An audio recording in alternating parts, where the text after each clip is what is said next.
পাকিস্তানি জাহাজের অস্ত্রগুলো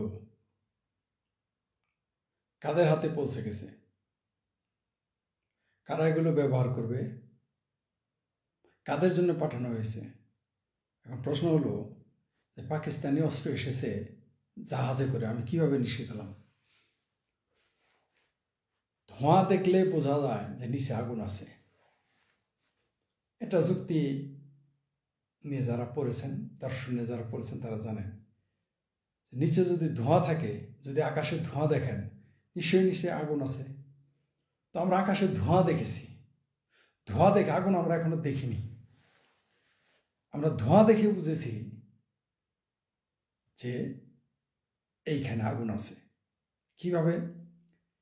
একটি জাহাজ আসলো, সেই জাহাজকে স্ক্যানিং করা হলো না কেন, কার সাথে এবং কাদের কাদের বদলি করে দেওয়া হয়েছে সেটাও আমাদের জানা দরকার। যে বন্ধ থেকে কাকে এবং কেন বদলি করা হলো। এর আগে আমরা জানি একবার 10 ট্রাক অস্ত্র ভারতের বিচ্ছিন্নতাবাদীদের কাছে পৌঁছে দেওয়ার চেষ্টা করা হয়েছিল, তাই না? এবার আর ট্রাক না, জাহাজে ভরে আসতেছে, তাও পানি পথে।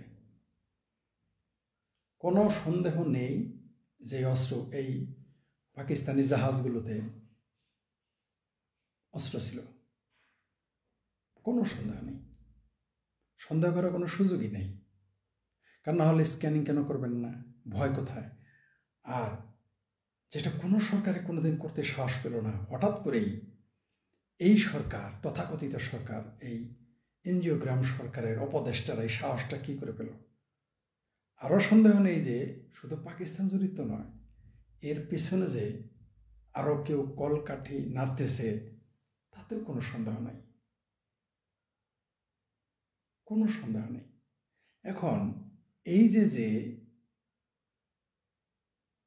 পাকিস্তান অস্ত্রগুলো পাঠালো, তাদের একটা টুইট বাজারে ভাসতেছে, আমরা দেখলাম, সেখানে লেখা আছে বাংলাদেশের সাথে আগস্ট মাসে চুক্তি হয়েছে, অস্ত্র পাঠাবে, অস্ত্রের চালান চুক্তি হয়ে গেছে।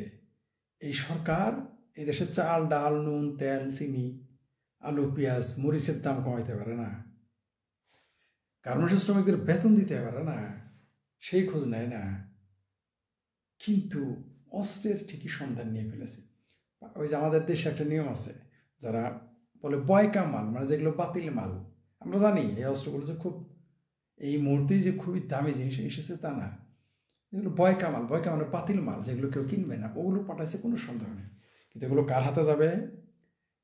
এগুলো প্রথমত যাবে বাংলাদেশের হিজবুত তাহরিরের কাছে, তারপরে যাবে জামাতিদের কাছে, তারপরে যাবে এন্টি ইন্ডিয়ান সিংকুবামদের কাছে, এবং যারা চরম ভারত বিদ্বেষী, সাম্প্রদায়িক হিন্দু বিদ্বেষী, মুক্তিযুদ্ধ বিরোধী তো বটে, তাদের হাতে অস্ত্রগুলো বাংলাদেশের এই ধরনের লোকদের হাতে চলে যাবে।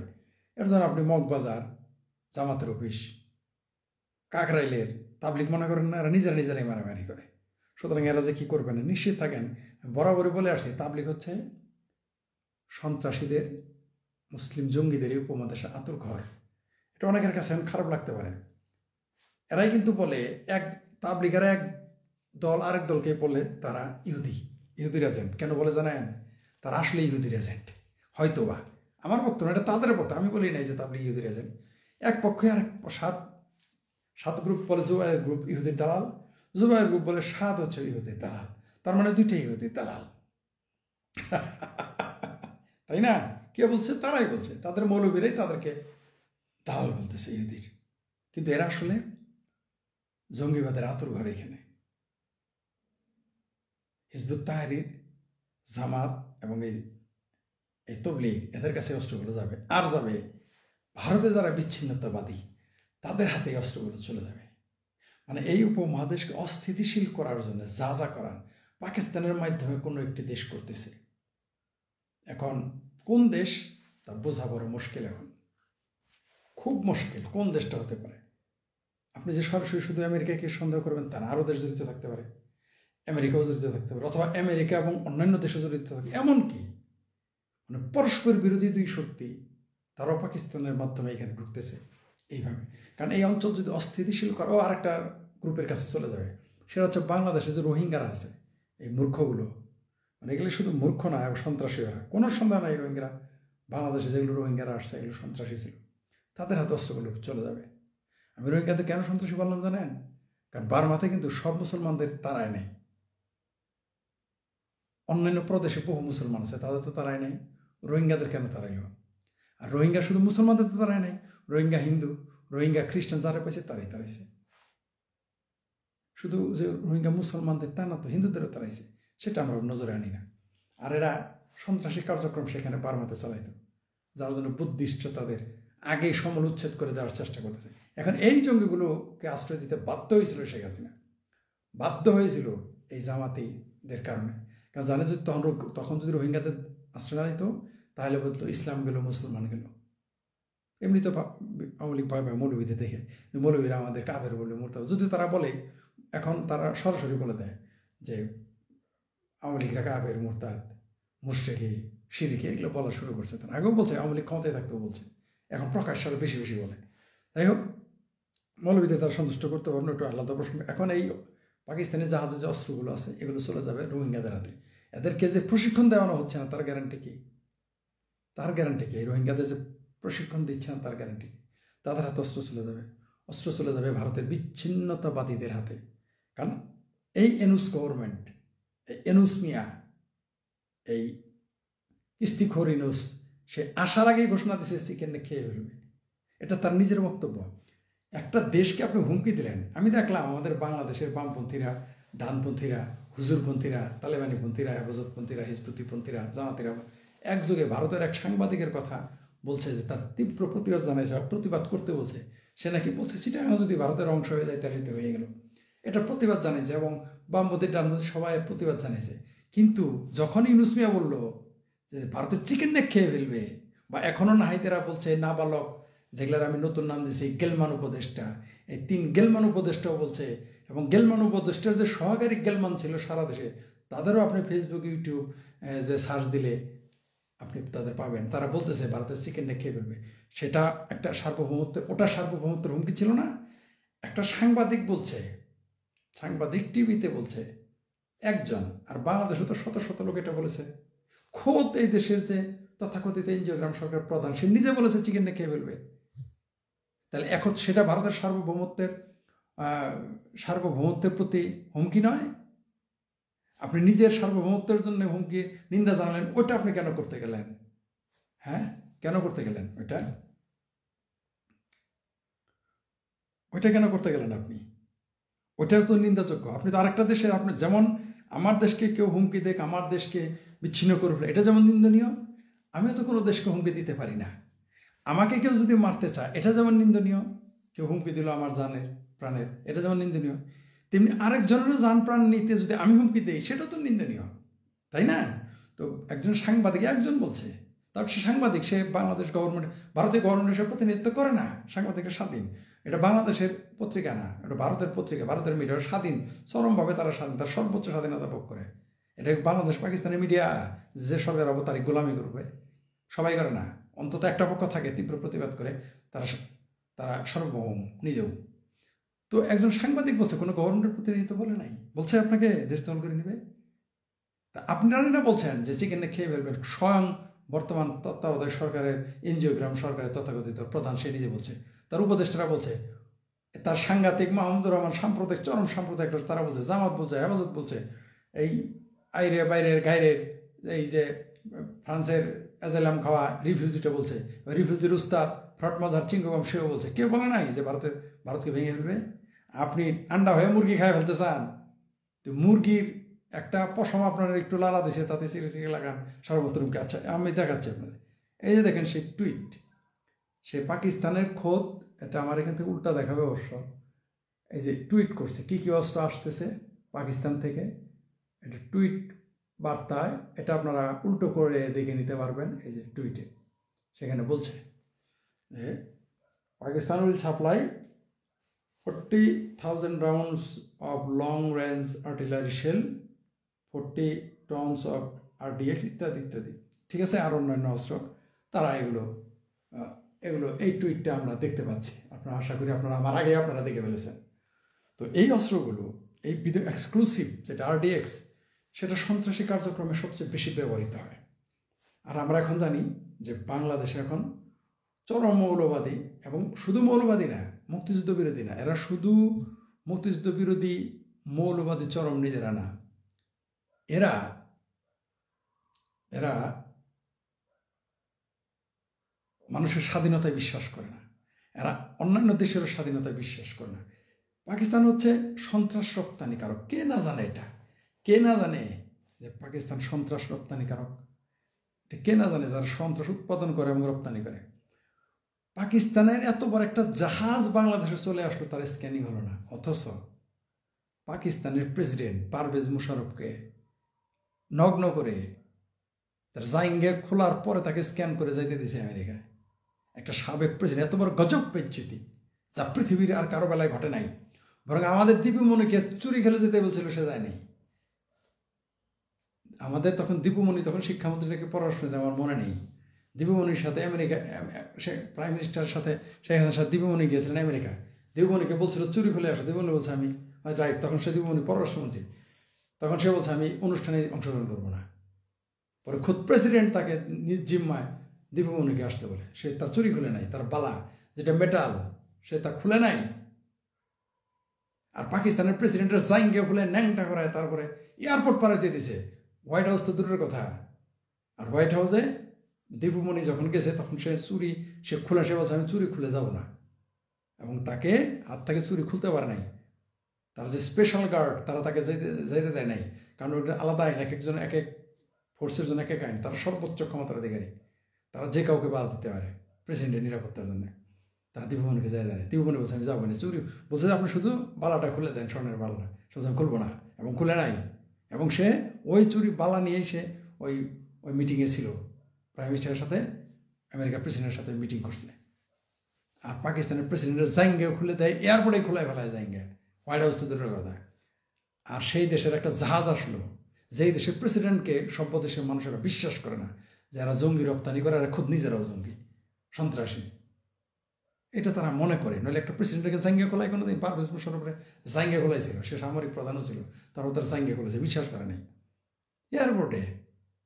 আর তো একটা পাকিস্তানের জাহাজ চলে আসলো আমাদের বাংলাদেশে, তার স্ক্যানিং করা হলো না।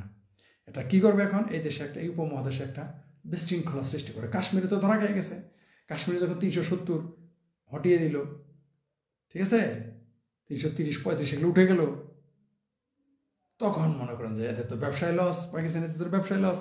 পাকিস্তান বেঁচে খায় সন্ত্রাসী আর জঙ্গি আর অস্ত্র, এগুলো পরে যুদ্ধ করে, যুদ্ধের দালালি করেই খায় পাকিস্তান। ওই যতদিন কাশ্মীর নিয়ে হাউকাউ করছে, টাকা পয়সা পাইছে, ওগুলো বন্ধ করে দিয়েছে ভারত। ভারতে এমন কূটনৈতিক খেলা খেলছে, সব বন্ধ হয়ে গেছে। এমন কিছু রাজনৈতিক কাজ করছে সংসদে, বন্ধ হয়ে গেছে। আফগানিস্তানিরা পাকিস্তানিদের এখন দেখতে পারে না। পৃথিবীতে সবচেয়ে যে জাতিটা পাকিস্তানকে সবচেয়ে বেশি ঘৃণা করে, সেটা হচ্ছে আফগানিরা। সবচেয়ে বেশি ঘৃণা করে আফগানিরা। সে আফগানিস্তানের নাম করে তারা ব্যবসা করছে, ওগুলো বন্ধ হয়ে গেছে। পাকিস্তানের তলাবিহীন চুরি হয়ে গেছে পাকিস্তান। এখন তাদের প্রেসিডেন্ট নামাজ পড়তে বলে, দেশের অবস্থা খারাপ, অর্থনৈতিক অবস্থা খারাপ, নামাজ পড়তে বলে, নামাজ পড়ে দোয়া করতে বলে। আবার নামাজ পড়ে দোয়া করা তো মৌলবীদের কাজ। তুমি প্রেসিডেন্ট হইলে, প্রধানমন্ত্রী, তোমার কি কাম? তোমার কি কাম? এখন ইউনূস সাহেব এখনো বলে নাই, কারণ যতদূর জানি সে নাস্তিক আর কি। কিন্তু নাস্তিক হলে তো হবে না। নাস্তিক হলে যে মানুষ অসাম্প্রদায়িক হয় তা না। তা প্রমাণ হচ্ছে পৃথিবী, এই উপমহাদেশে সবার আগে প্রমাণ হলো যে নাস্তিক মত করলেই সে অসাম্প্রদায়িক হতে পারে না। তার প্রমাণ জিন্না।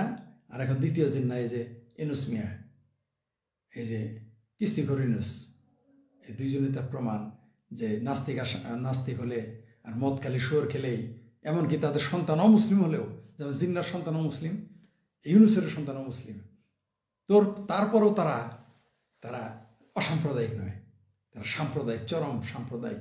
মুক্তিযুদ্ধ বিরোধী তো বটেই ডক্টর ইউনূস, যাই সেটা অন্য বিষয়। এই যে ভারতের যে বিরুদ্ধে এখন তারা অস্ত্র প্রয়োগ করবে, বাংলাদেশের ভিতরে সন্ত্রাস সৃষ্টি করবে, সন্ত্রাসী তো বানাই রাখছে তারা। তো 17 বছর বসেছিল না, 53 বছরই তারা বসে নেই। পাকিস্তান বাংলাদেশকে ধ্বংস করার জন্যে, বাংলাদেশের অগ্রগতি নস্যাৎ করার জন্য 53 বছর ধরেই রেডি ছিল। এখন চরম সুযোগ পেয়ে গেছে, তাই শুক্রে 8 দিন না যেতেই তারা অস্ত্র পাঠিয়ে দিয়েছে জাহাজ ভরে ভরে। এগুলো ভারতকে অস্থিতিশীল করবে, বাংলাদেশকে অস্থিতিশীল করবে, বাংলাদেশের অর্থনীতি সুদান, ইথিওপিয়া এদের মতো হয়ে যাবে। যুদ্ধ বাঁধলে এই বাংলাদেশে দুর্ভিক্ষে মারার আগে না খায় মরবো কেন জানেন? এই দেশের মানে দুর্ভিক্ষ, অন্য দেশ কৃত্রিম দুর্ভিক্ষ বা কোনো কারণে দুর্ভিক্ষ হওয়ার আগে এই দেশের হাজি গাজী, ঠিক আছে, ব্যবসায়ী আছে না, 7 বারের হাজি, 5 বার উমরা করা, 10 বার উমরা করা হাজি, উমরা হাজি, এরা এমন কাজ করবে, খাদ্যদ্রব্যের এমন দাম বাড়াবে, না খায় মানুষ এমনি মারা যাবে, আমি নিশ্চিত। আর ওই যে বলছিলাম যে চুলকাইতেছে ভারত যখন শুরু করবে তখন কি হবে? ভারত তার নিজের নিরাপত্তার স্বার্থে, তাদের জাতীয় নিরাপত্তার ব্যাপারে কিন্তু ভারতের শব্দ লেখ অলরেডি ফিরাদ হাকিম কিন্তু বলে দিয়েছে বাংলাদেশ অস্তিত্ব থাকবে না। আমরা জানি যে মমতা ব্যানার্জি এবং তার দল ভারতীয় মুসলিমদের পক্ষে কাজ করে, মুসলিম তোষণ করে, সবাই জানে, প্রকাশ্য, এটা দুধেল গাই বলেই ফেলছে। মমতা ব্যানার্জি বলছে এরা মুসলমান হলে তার দুধেল গাই, তাদের পক্ষে সে বলে। ভারতের কলকাতায় যদি একটা মুসলমান যে হুমকি দিতে পারে, এটা হিন্দু তা পারবে না। কলকাতায় মুসলমানদের সাথে হিন্দুরা মারামারি করে পারবে না। মমতা খোদ প্রশাসন মুসলমানের পক্ষে নেবে, আর এখানে উল্টা, এখানে আর্মি গিয়ে হিন্দুদের পিঠায় বাংলাদেশে, আর ওইখানে উল্টা মুসলমানদের সংখ্যালঘুদের পক্ষ নেবে, আর এখানে সংখ্যালঘুদের উচ্ছেদ করে, উল্টা। তো সেই মমতার মেয়র এবং মন্ত্রী বলছে যে বাংলাদেশ অস্তিত্ব থাকবে না যদি সে ভারত থেকে নজর হটায় নেয় বা ভারতের সাথে কোনো কিছু করে। বুঝতে পারছেন তো? তারা জাতীয় স্বার্থে এক। তাদের এই মোদি, নরেন্দ্র মোদীর সাথে রাহুল গান্ধী, সোনিয়া গান্ধী বা ডান বাম, সাউথ নর্থ ইস্ট, ঠিক আছে, নর্থ ইস্ট, যত কথাই বলেন, যত রাজনৈতিক দল ব্যক্তি মত আছে, এরা জাতে মাথা তাহলে ঠিক, আর নিজের দেশের জাতীয় নিরাপত্তা আগে দেখবে। তাই তো ফিরহাদ হাকিম বলে ফেলছে, একটা মেয়র, পশ্চিমবঙ্গের একটা মেয়র বলছে বাংলাদেশ অস্তিত্ব থাকবে না। আপনারা ভাবতে পারেন কেন বলছে? কারণ তারা এগুলো খবর আগেই পেয়ে গেছে এবং ভারত তার উদ্বেগ প্রকাশ করছে। ভারত উদ্বেগ প্রকাশ করছে, এটা কূটনৈতিক ভাষা। তার মানে বুঝছেন তো, যে তুমি যতই যাই করো আমরা তোমাকে দেখে নিব। ইউনূস সরকার যেদিন প্রথম বাংলাদেশে প্রবেশ করছে তার আগেই তিনি বলে ফেলেছিলেন যে ভারতের চিকেন নেক খেয়ে ফেলবে, এবং তার চামচারা ওই গীত গাইছে।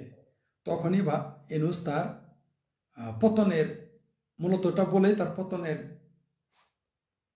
তার নিজের ভাগ্য সে নিজে লিখে ফেলছে। আর এই যে অস্ত্র আসতেছে না জাহাজে করে, বিমানে কি আসে আমরা জানি না, কিন্তু জাহাজে করে যা আসতেছে এগুলো ভারত ঠিকই খবর রাখে, ভারত ঠিকই খবর রাখতেছে। এবং এর বিরুদ্ধে ভারত এমন কিছু করবে যে আমি আপনাদের কয়েকবার বলেছি এর আগে, যে যেইখানেই মৌলবীরা হাউকাউ শুরু করবে, যেইখানেই মৌলবীরা ক্ষমতায় আসার চেষ্টা করবে, ক্ষমতার কারাগারি করবে, মাদ্রাসা বেড়ে যাবে, তখনই ওই দেশের সমস্যা হবে, সেটা পৃথিবীর যে কোনো দেশে। যতক্ষণই মাদ্রাসা বাড়বে তখনই এই বাংলাদেশের এই মাদ্রাসাগুলো হচ্ছে, প্রত্যেকটা মাদ্রাসা একটা করে হচ্ছে পাকিস্তানের হচ্ছে ক্যান্টনমেন্ট। এগুলো মসজিদ হচ্ছে আধা ক্যান্টনমেন্ট, মসজিদগুলো হচ্ছে বেশিরভাগ হলো পাকিস্তানের অফিস, বেশিরভাগ। আর যেগুলো মাদ্রাসা দেখেন এগুলো সবগুলো ক্যান্টনমেন্ট, পাকিস্তানি ক্যান্টনমেন্ট বলবে। এগুলো সবগুলো কেন পৃথিবীর যেখানে, এই ভারতে হোক আর বাংলাদেশে হোক, মাদ্রাসা যেখানে হবে ভারত আর বাংলাদেশে, এগুলো সব পাকিস্তানি ক্যান্টনমেন্ট, মিনি ক্যান্টনমেন্ট। এই মাদ্রাসাগুলো মনে করেন তাদের সৈন্যরা আছে, কিন্তু তাদের ট্রেনিং দেওয়া আছে, শুধু অস্ত্রটা দেওয়া হয়নি। এই জন্য জাহাজ অস্ত্র আসতেছে, এই অস্ত্রগুলো মাদ্রাসার ছাত্রের হাতে চলে যাবে। তারা জানে সেনাবাহিনী যেহেতু, বাংলাদেশের সেনাবাহিনী যেহেতু প্রশিক্ষিত, এরা জানে যে ভারতের সাথে ফাইট করতে গেলে আমাদের কি পরিণতি হবে, আমরা টিকতে পারবো না। যুদ্ধের যে অঙ্ক, যুদ্ধের যে ম্যাথমেটিক্স, ওই অঙ্কে কোনোদিনই আমরা ভারতের সাথে পারবো না। এর মানে এই না যে ভারত আমাদের দখল করে নিতে পারবে। পৃথিবী ওই দিন নেই, ওই দিন ভাগে খাইছে যে আপনি কোনো দেশ দখল করে, এত সহজ না, হয় না। আর ভারত কোনো দিনই ভারত বাংলাদেশকে নেবে না। আগেই বলছে কেন নেবে না, কারণ এটা তার মার্কেট বাংলাদেশ। কেন সে যাবে বাংলাদেশকে দখল করে গেলে দায়িত্ব নিতে এই দেশের লোকদের? আর সে নিজের ঘরে নিজে আগুন লাগানো, বাংলাদেশকে সে দখল করতে আসছে, তখন তো এই দেশের মুক্তিযুদ্ধকে মানুষ অস্বীকার, এমনিতে অর্ধেক অস্বীকার করে, এখন তো ফুল অস্বীকার করবে। এটা ভারত জানে। আর পৃথিবীতে এটা কেউ হবে না যে একটা দেশকে পুরো দখল করে নেবেন, এটা হবে না। বাংলাদেশের সেনাবাহিনী কোনোদিনই ভারতের সেনাবাহিনীর বিরুদ্ধে যুদ্ধে যাবে না প্রকাশ্য, কারণ জানে তারা টিকবে না। কিন্তু এই যে বর্বর, মূর্খ, নির্বোধ, ওই যে তালেব এলেমগুলো আছে না, এগুলো অস্ত্র তুলে দেবে। আপনি নিশ্চিত থাকেন, এই জাহাজে করে অস্ত্র আসতেছে, এগুলো মাদ্রাসা ছাত্রদের হাতে তুলে দেবে। বাংলাদেশের মাদ্রাসা ছাত্র ওই যেমন ভারতের বিচ্ছিন্নতাবাদীদের হাতে যাবে, তিনি এই বাংলাদেশের ভায়া, এই বাংলাদেশের মাদ্রাসা পশ্চিমবঙ্গের মাদ্রাসা এবং আসামের মাদ্রাসা, এই মাদ্রাসাগুলো এই পাকিস্তানি অস্ত্রগুলো যাবে, এই দেশটাকে অস্থিতিশীল করবে এবং ভারতকে অস্থিতিশীল করবে। এই জন্য পাকিস্তান একটা চক্রান্ত করতেছে, এবং অবশ্যই পিছনে আরও কোনো না কোনো, এবং একটা না কয়েকটা দেশ থাকতে পারে পাকিস্তানের পিছনে এর উদ্দেশ্যে। এটা অবশ্যই যারা বোঝার সমস্যা তারা বুঝে গেছেন যে এই জাহাজে করে অস্ত্র আসলে কোথায় কোথায় যাবে। যেমন আপনারা সব বলবেন, শুধু মাদ্রাসা ছাত্রদের নামটা বলবেন না। আমি জানি, কারণ এই ঝুঁকি বাংলাদেশের বুদ্ধিজীবীরা নিবে না, কারণ এটা বলা পর আর 5 মিনিট থাকতে পারবে না। এটা আওয়ামী লীগ আমলে বললেই থাকতে পারতো না। আর তখন জামাত, বিএনপি, ওই নুরা বিবিদের যুগ, এখন মুক্তিযুদ্ধ বিরোধীদের যুগ।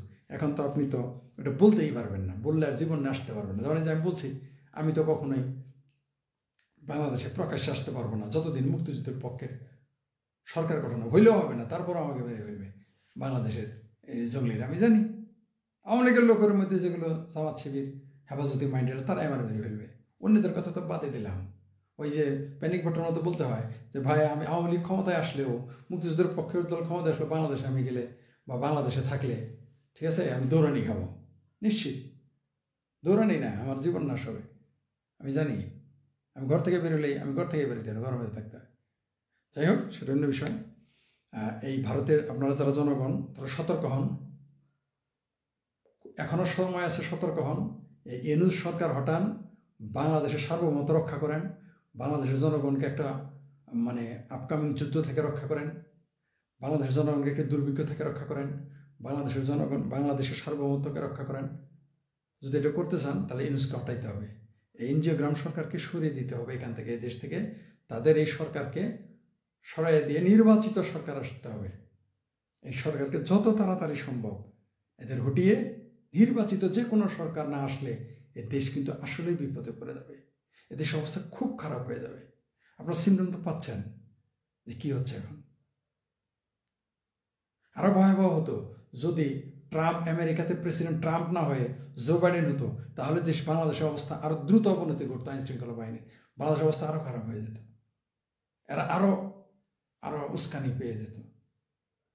তাই বাংলাদেশের জনগণ, আমরা যারা আছি, আমাদের সতর্ক থাকতে হবে, আমাদের বুঝতে হবে। যারা সমঝদার তারা বলেন, জানি আমার মতো বলতে পারবেন না, কারণ কারণ কে কে আমার মতো রিস্ক নিবে? এত পাগল তো হয় না, আমার মতো উন্মত্ত হয় নাই যে বাংলাদেশে আপনি শেখ হাসিনা গালে দিতে পারবেন, খালেদা জিয়ারও গালে দিতে পারবেন, দিচ্ছ মানুষ, এরশাদেরও পারবেন, কিন্তু আপনারা মৌলবীদের বিরুদ্ধে যেতে পারবেন না।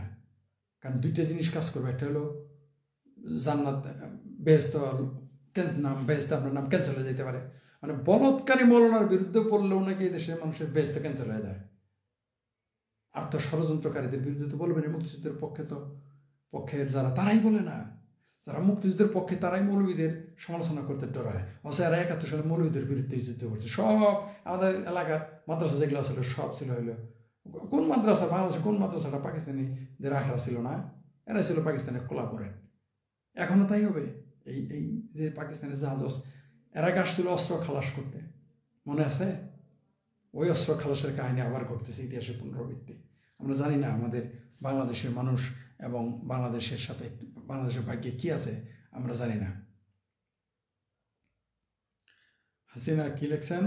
দিনের সাদা, হাসিনা পতনের পর ইরানের ব্যবসা করতে চায় তাদের, ইত্যাদি ইত্যাদি। হতে পারে, ইরানও থাকতে পারে, অস্বাভাবিক কিছু না, থাকতে পারে। আবার হয়তো এমন দেশ আছে আমরা অনুমানই করতে পারতেছি না। জাহাজের মালিককে, দ্যাটস নট ইম্পর্টেন্ট। জাহাজের মালিককে, দ্যাটস নট ইম্পর্টেন্ট। সাবের হোসেন চৌধুরী আওয়ামী লীগের এই কাজের জন্য জামিন দিছে কিনা সেটা তারাই ভালো জানে। জাহাজের মালিককে যেই হোক না কেন, ওই জাহাজটাকে কীভাবে স্ক্যানিং, উইদাউট স্ক্যানিংয়ে তাকে ঢুকতে দিল, that's a big question, $1 million question. এটাই হচ্ছে কোশ্চেন, যে কেন তারা স্ক্যানিং ছাড়া আসতে দিছে। যেখানে আওয়ামী লীগের একটা চুনোপুটি করে থাকতে পারে না, সাবের হোসেন চৌধুরীর পাকিস্তানের জাহাজ দিয়ে অস্ত্র আনতে দেবে, সরকারি করবে, এই এনজিওগ্রাম সরকারি এগুলো করতেছে। এরা পরিকল্পিতভাবে করতেছে। জাতীয় এবং আন্তর্জাতিক ষড়যন্ত্র আছে, এবং অবশ্যই এটা বাংলাদেশ এবং ভারতের বিরুদ্ধে ষড়যন্ত্র। এই পাকিস্তানি জাহাজ বাংলাদেশ আসা মানে কি? এটা বাংলাদেশ এবং ভারতের বিরুদ্ধে ষড়যন্ত্র চলতেছে, গভীর ষড়যন্ত্র চলতেছে। আমি জানি শিক্ষার ছেঁচাটা শেষে ভারতের হাতে আবার খাবে। 71 সালের মতো আবার ভারতের মাধ্যমে সেম ইতিহাসের পুনরাবৃত্তি ঘটবে, ইতিহাসের পুনরাবৃত্তি ঘটবে, দেখতে পারবেন সামনে যদি এভাবে চলতে থাকে। ইতিহাসে আবার পুনরাবৃত্তি, তবে ভারতের আগের মতো আর জায়গা দিবে না। ভারত আগের মতো 1 কোটি লোককে আর জায়গা দিবে না, বলেও না। তারা মুসলমান তো দূরের কথা, বাংলাদেশে হিন্দুদেরই জায়গা দিবে কিনা সন্দেহ আছে। এত দ্রুত আগের মতো আর দিবে না। তবে আমাদের যারা জনগণ, আমাদের সতর্ক হতে হবে। বাংলাদেশে যারা মুক্তিযুদ্ধের চেতনা ধারণ করেন, যারা গণতন্ত্রে বিশ্বাস করেন, যারা সার্বভৌমত্বের প্রতি শ্রদ্ধা আছে, বাংলাদেশের মানচিত্রের প্রতি শ্রদ্ধা আছে, পতাকার প্রতি ভালোবাসা আছে, তাদের উচিত এই মুহূর্তে বাংলাদেশকে এই মুহূর্তে মানে যত দ্রুত সম্ভব এই ইউনূস মিয়ার এনজিওগ্রাম সরকার হটিয়ে গণতান্ত্রিক সরকার নিয়ে আসেন। তা না হলে আপনি কোনো কিছুই করতে পারবেন না। সেই জন্য এটা দেরি করতে চাইছে। এরা এদের একটা উদ্দেশ্য আছে। এরা যত দেরি করতে পারবে, দেখবেন একটা দেশে অজগরগুলো বাজিয়ে দিবে, একটা বিশৃঙ্খলা করে আর নির্বাচন দেবে না। বলবে এই কারণে নির্বাচন দেওয়া গেল না। মনে করেন এখন যদি দেশে একটা বিরাট গণ্ডগোল হয়, তারা নির্বাচন করবে 5 বছর পরে হবে, এরকম টার্গেট করতে পারে। এর মানে এনজিওগ্রাম সরকারে টিকে থাকবে তা না। ওই এনজিওগ্রামের যারা এনজিওগ্রাম সরকার বানিয়েছে, দেশি এবং বিদেশি চক্রান্ত, তারা আবার আর একটা বেনজিওগ্রাম সরকার বানাবে, সেনজিওগ্রাম সরকার বানাবে, এরকম বানাইতে থাকবে, চেষ্টা করবে বিনা নির্বাচনে যতদিন টিকে থাকা যায়, ততই তো কাজ এরকম অকাম কুকাম সন্ত্রাস করতে পারবে। তাই আমরা সতর্ক হই, সবাই সতর্ক হই, বাংলাদেশের জনগণ যারা। তা না হলে আমাদের খুব সমস্যা হবে সামনে। দেশে দুর্ভিক্ষ হয়ে যাবে, আমি বারবার বলতেছি দেশে দুর্ভিক্ষ আসতে পারে। আর এই যে জাহাজ একটা আবারও গতবার কালকেও বলছি, এই জাহাজ আসছে, জাহাজ কি খালি যাবে? পাকিস্তানে যখন ফেরত যাবে, এগুলি খালি যাবে? এই দেশ থেকে অনেক কিছু পাচার হয়ে যাবে। তার মধ্যে নারী শিশু আছে, তার মধ্যে নারী শিশু থাকবে, সন্ত্রাসীরাও থাকবে। বাংলাদেশ থেকে সন্ত্রাস করে জাহাজ দিয়ে চলে যাবে পাকিস্তানে। বাংলাদেশের নারী শিশু পাচার হবে, গুম হবে, অপহরণ হবে, খুন হবে অনেক, দেখবেন এই জাহাজের কারণে, দেখতে পারবেন। আমি তো কালকে ওইটা বলছি। ভালো থাকবেন। দেখি একটু পরে ওই আপনারা ভয়েস অফ অ্যাথিস্টের যারা দর্শক, তাদেরকে ধন্যবাদ। আমার ফেসবুক ফ্যান, ফলোয়ার এবং ফেসবুক ফ্রেন্ড সবাইকে ধন্যবাদ। আমি আবার আসতেছি আর একটা ভিডিও নিয়ে। জামাত নাকি বলছে যে তারা মুক্তিযুদ্ধ বিরোধিতা করে নাই। কবে না জানি সনি লিওন বলে ফেলে যে সে ভার্জিন। অবশ্য যদি একটু বাংলাদেশের মগবাজার থেকে একটু ঘুরে যায়, অলরেডি সনি লিওনিও বলে ফেলবে আমি তো ভাই ভার্জিন। যেমন এই 27 ঘন্টা বলে ফেলছে যে তারা নাকি মুক্তিযুদ্ধ বিরোধিতা করেনি 71 সালে, এই জামাতিরা। জ্যাকেটে নিয়ে আসতেছি, একটু করে লাইভে কথা বলবো, আপনারা আশা করি থাকবেন।